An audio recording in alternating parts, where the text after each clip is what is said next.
Here's how to request time off on UKG Pro app. There are two ways to access the request. The first method is through My Schedule. Open your schedule, and you should see an option that allows you to request time off directly. Alternatively, you can use the second method through the App menu. Tap the Menu button in the bottom right corner of the screen. From there, select Time and Attendance. Once you're in Time and Attendance, open your calendar.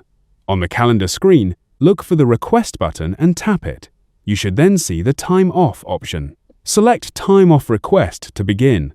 Choose the appropriate type of time off, then enter the required details, including the date, duration, and which available balance or category you want the time off deducted from.